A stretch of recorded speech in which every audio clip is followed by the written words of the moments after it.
Hello, everyone, and thank you for joining. My name is Jena Burley, and I am a customer success coach here at Bright MLS.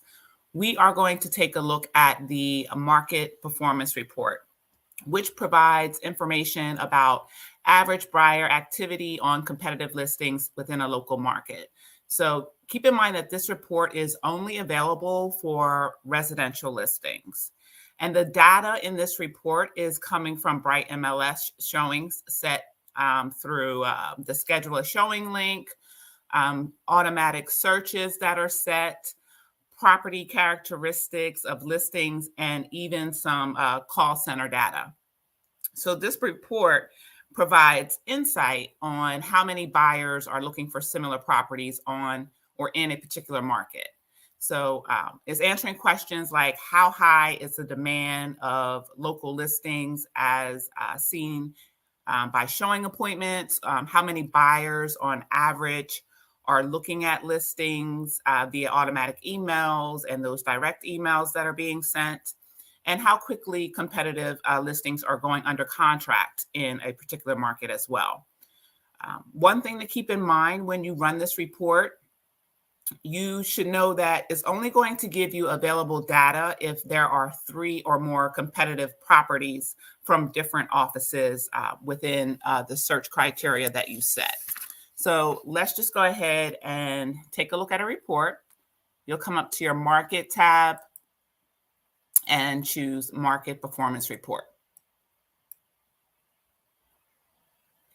And from here, we are going to start entering the criteria to run the report. You always have access to the last report that you ran. And if you're not quite sure, always click on that help button and get a little bit more information about the report that you're running.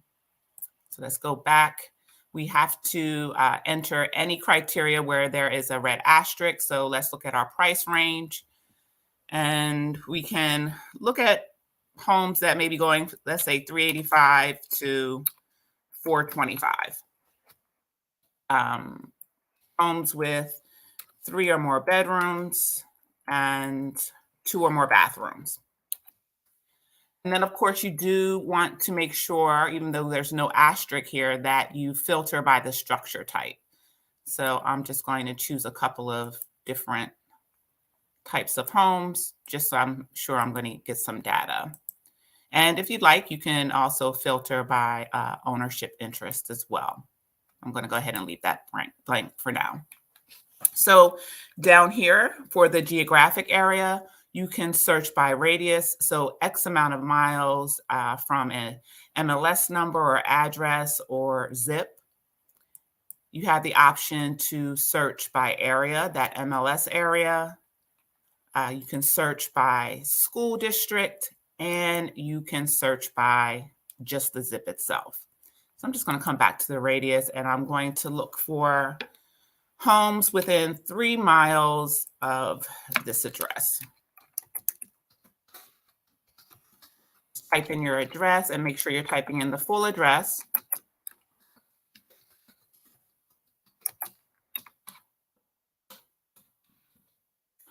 And then you're just going to click Run Report.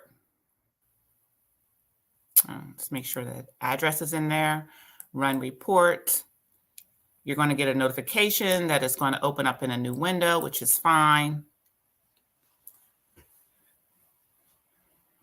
And here we have our report. So you can see from the right side here that you can go ahead and change that criteria at any time, reset those filters if you like.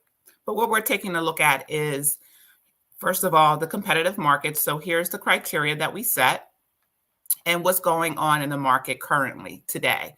So we have 8 current active competitors. So there's 8 different offices.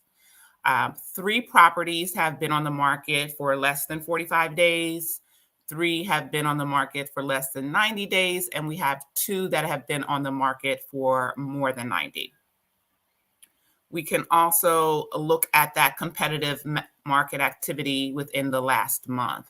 So you can see the week of starting 11/30 through December 6th, there were 2 listings Not so much more information the rest of the month there. Any properties that were active with a contract would be here. We have pending properties, any that closed. So you can see we had 2 closed that week, and any that were expired or withdrawn. It's also going to give you a summary on how many appointments there were before contract. If any of those buyers or clients were choosing favorites within the portal, that would show here. How many how many direct emails have gone out on average within 4 weeks, so only about 7. And then you can see how many have gone out when that auto email has been set, all based on the criteria that we entered. It's also going to give you that MLS appointment activity. So again, week to week, we can see here that there was just under 2 appointments set. Here, it was a strong week where we had about those 3 appointments set. And then the average appointments per listing, as I said right here. And then those total appointments, whether they were on market for 45 days or more, or less than 90. So there's a lot of helpful information in this report. It's probably a really good report to run when you're meeting a client and getting that listing agreement and having this maybe along with your CMA. Here we have the total agents scheduling appointments within that time. Average appointments that have been set before contract versus days on market.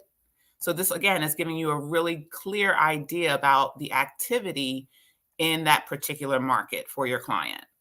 Listings average appointments before contract.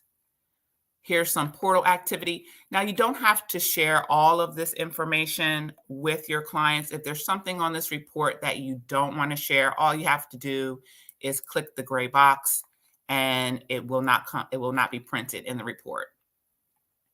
You have the email activity, and you have buyer view direct email, including listings.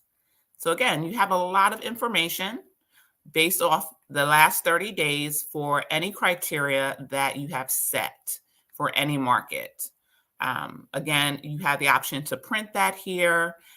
You can change the criteria. So if I decided that I didn't want to, look at any townhomes, just take that out, and then you can just go ahead and update your report.